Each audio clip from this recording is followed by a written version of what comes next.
तो बच्चों हमें क्वेश्चन में समकोण त्रिभुज दे रखा है, तो सबसे पहले अपन क्या करेंगे कि समकोण त्रिभुज को ड्रॉ करेंगे। तो यहाँ पे हमने समकोण त्रिभुज बना दिया, ठीक है। अब इस त्रिभुज के जो तीनों जो शीर्ष है इनका हम नाम दे देते हैं ए, बी और सी।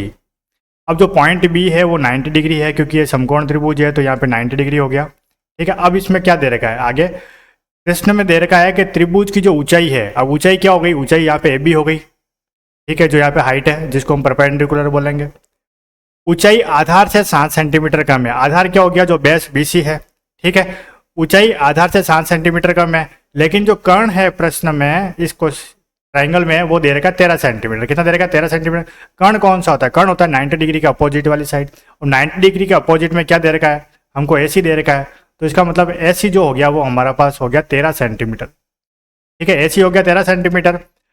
अब ऊंचाई और आधार में रिलेशन दे रखा है, यानी ऊंचाई किस पे डिपेंड कर रही है, ऊंचाई डिपेंड कर रही है आधार पे डिपेंड कर रही है, यानी ऊंचाई आधार से 7 सेंटीमीटर कम है, तो ऊंचाई हम तब कंसीडर करेंगे जब हमारे पास आधार होगा, ठीक है। क्योंकि आधार से 7 सेंटीमीटर कम करेंगे तभी हमारे पास ऊंचाई आएगी। तो अपन क्या करेंगे, एज्यूम करेंगे कि जो आधार है वो x सेंटीमीटर है। अपन यहाँ पे एज्यूम कर लेते हैं आधार x सेंटीमीटर है, तो अपन यहाँ पे लिखेंगे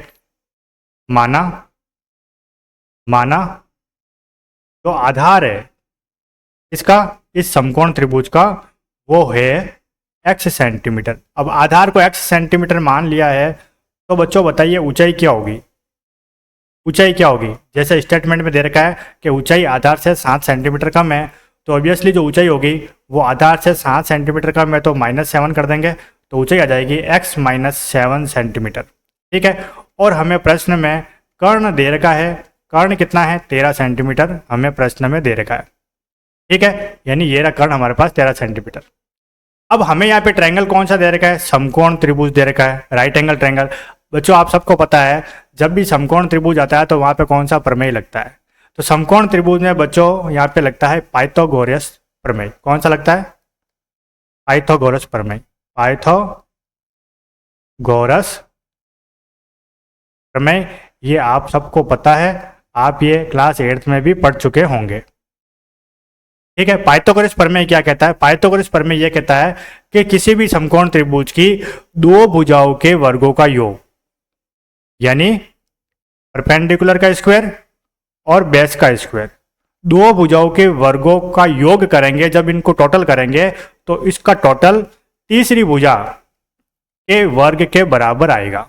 इसका मतलब पाइथागोरस थ्योरम यह कहता है कि अगर परपेंडिकुलर का स्क्वायर करेंगे और बेस का स्क्वायर करेंगे, और जब हम इन दोनों को टोटल करेंगे तो इसका टोटल किसके बराबर होगा, कर्ण यानी हाइपोथेनस के स्क्वायर के बराबर होगा, ठीक है।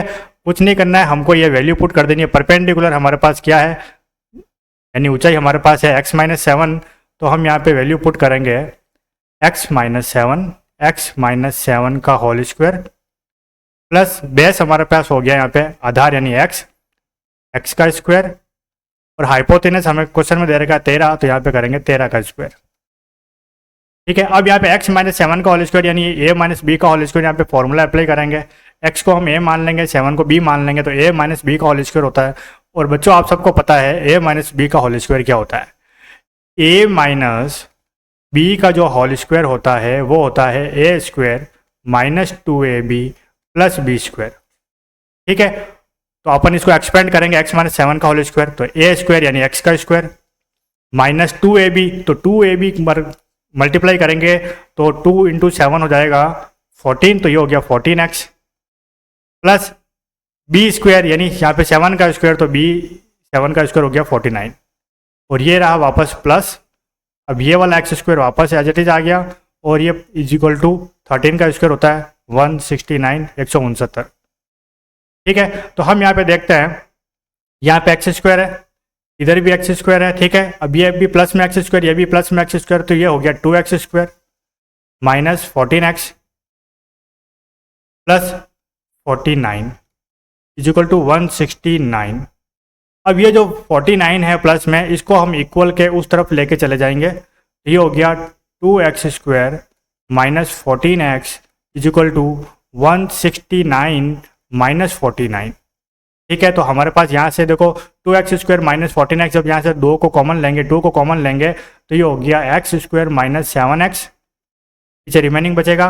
और इधर 169 में से माइनस करना है 49, तो हमारे पास फाइनल वैल्यू आएगी 120। अब जो 2 मल्टीप्लाई में यहाँ पे आया हमारे पास, ये डिवाइड में चला जाएगा 120 के, तो ये हो गया x² minus 7x is equal to 120 divide by 2। तो फाइनल जो हमारे पास तो इक्वेशन बनेगी वो हो गया x² minus 7x is equal to 60। अब ये 60 इक्वल के राइट साइड में हम इसको लेफ्ट साइड में लेके आएंगे तो प्रॉपर हमारे पास कोऑर्डिनेट की इक्वेशन आ जाएगी x² minus 7x minus 60 is equal to 0। अब बच्चों आप देख सकते हैं यह हमारे पास एक क्या आ गया, एक गुणनखंड आ गया है, 3 पदों वाला गुणनखंड। ठीक है, तो जब इस तरह का गुणनखंड आता है तो हम इसको क्या करेंगे, जो मिड टर्म हमको दे रखी है, बीच वाला पद दे रखा है माइनस 7x, हम इसको क्या करेंगे, हम इसके टुकड़े करेंगे। तो माइनस 7x के इस प्रकार टुकड़े करेंगे कि इनके टुकड़ों का जो मल्टीप्लेक्शन होगा वो थर्ड टर्म्स और फोर्थ टर्म्स के मल्टीप्लेक्शन के बराबर होगा। ठीक है, और जब इन टुकड़ों को वापस एड या लेस करेंगे तो वापस माइनस 7x आना चाहिए, यानी वो मिड टर्म के इक्वल होना चाहिए। तो बच्चों आप बताइए, क्या मैं माइनस 7x को माइनस 12x और प्लस 5x लिख सकता हूँ क्या? आप बोलोगे कैसे सर? तो देखिए बच्चों, माइनस के 12x में और इधर प्लस का 5x है, दोनों साइन डिफरेंट है, तो नंबर्स को आपस में लेस करेंगे। तो 12 में से जो 5 यानी 12 में से जो 5 लेस करेंगे तो हमारे पास आएगा 7। ठीक है, अब बड़ी वैल्यू माइनस की है तो वो आएगा माइनस का 7, यानी 12x में से माइनस 12x में और प्लस 5x को जब सॉल्व करेंगे तो हमारे पास वैल्यू आएगी माइनस 7x, जो कि माइनस 7x यहाँ पे मिड टर्म्स में है।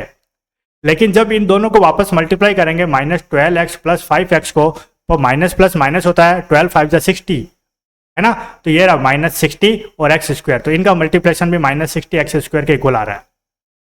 ठीक है, तो इसका मतलब हम यहाँ पे लिख सकते हैं x² माइनस 7x की जगह अपन लिखेंगे minus 12x plus 5x minus 60 is equal to 0। अब यहाँ पे क्या करना है, यहाँ पे पेयर बनाना है अपन को, यहाँ पे 2 टर्म का पेयर बना दिया, यहाँ पे भी 2 टर्म्स का पेयर बना दिया। अब x² माइनस 12x, तो यहाँ से हम x को कॉमन लेंगे तो पीछे बचेगा x माइनस 12, और इधर प्लस 5 को कॉमन लेंगे तो 5 से 5 कैंसिल हो जाएगा x, और इधर बाहर वाला प्लस और ये 60 वाला माइनस, प्लस माइनस माइनस होगा, और 5 की टेबल में जो 60 है वो कैंसिल होगा 12 टाइम, तो ये हमारे पास आ गया।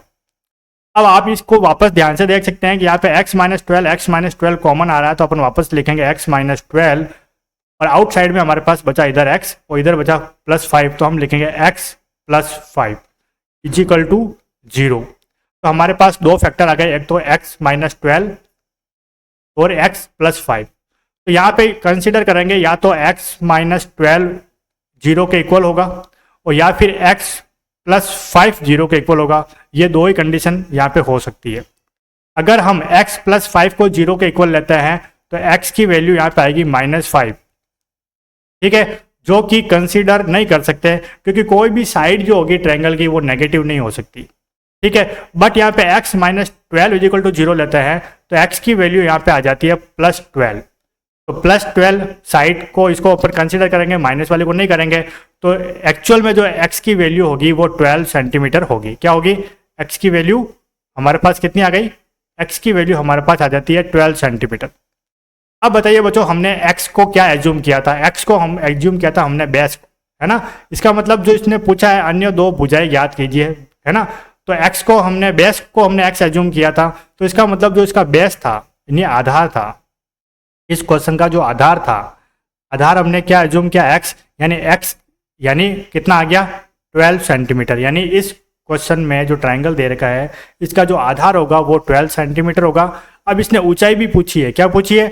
ऊंचाई। तो बच्चों बताइए ऊंचाई को हमने क्या एज्यूम किया था? ऊंचाई को हमने एज्यूम किया था x माइनस 7। तो x माइनस 7 करेंगे और x की वैल्यू हमारे पास आ गई थी 12 माइनस 7। तो जब 12 में से 7 लेस करेंगे तो हमारे पास आएगा 5 सेंटीमीटर, तो जो होगी हमारे इस क्वेश्चन की ऊंचाई।